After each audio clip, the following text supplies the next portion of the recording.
এই যে মিঠাইয়ের বার্থডের আয়োজন, ভাত, শাক, আলু ভাজা, পটল ভাজা, বেগুন ভাজা, মাছ ভাজা, ঢেঁড়স ভাজা, এই যে দই, এই ধরো ধরো ধরো ধরো, চাটনি, দাঁড়াও দাঁড়াও দাঁড়াও 1 মিনিট দাঁড়াও, মাছ, পটল, দাঁড়াও দাঁড়াও 1 মিনিট। বাবু হ্যাপি বার্থডে মামা। অলরেডি দেখো মুখে চোখে সব মানে লাগিয়ে ফেলেছে, ওর এক্সপ্রেশনটা দেখো। বাবু হ্যাপি বার্থডে, থ্যাংক ইউ বলো।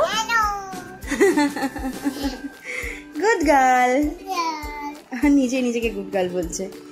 তো যাই হোক, এটা হচ্ছে ওর আয়োজন। মা একটা ছোট্ট করে আশীর্বাদই করবে।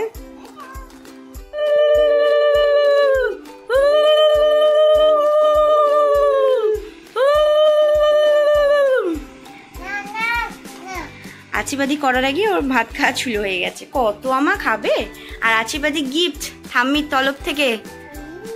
ও মা, দেখি মা একটু দেখাও ক্লোজলি, লম্বা করে ধরো, দাঁড়া দাঁড়া।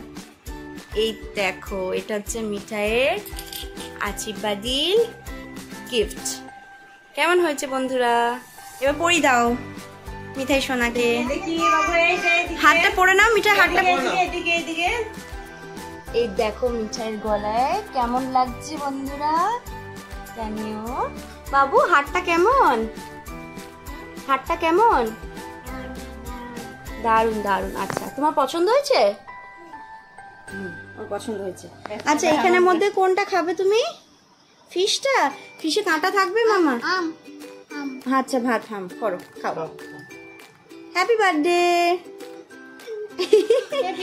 ও এখন নিজে একদমই খেতে পারে না,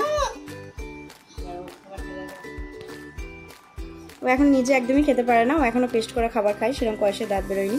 বাট আজকে তো একটু খাওয়াবো এইসব খাবার, তাই না? তো যাই হোক, ওকে তো এসব খাবার দেওয়া হয় না, ওকে ওর মতো আলাদা করে পেস্ট করে একরকম খাবার ওকে দিই আমি রোজই। তো যাই হোক, ও এটা পেয়ে ভীষণ আনন্দ, তোমরা দেখি বুঝতে পারছো যে ও ভীষণ আনন্দ হচ্ছে। সবাই মিলে একটু একটু করে জিনিস ওকে খাই দিলাম। আর ওর গিফটটা কেমন হয়েছে তোমরা অবশ্যই জানাবে, ডিজাইনটা কেমন হয়েছে। ও যেহেতু বাচ্চা, সেহেতু ওর জন্যই ছোট্ট দেখে কেনা, ও যতদিন বড় হবে অনেক দিনই পড়তে পারবে এটা। তো যাই হোক, এটা ছিল দুপুরের ব্লগ। নেক্সট ব্লগটা আসছে রাতের ব্লগটার জন্য, নেক্সট ব্লগ আসছে।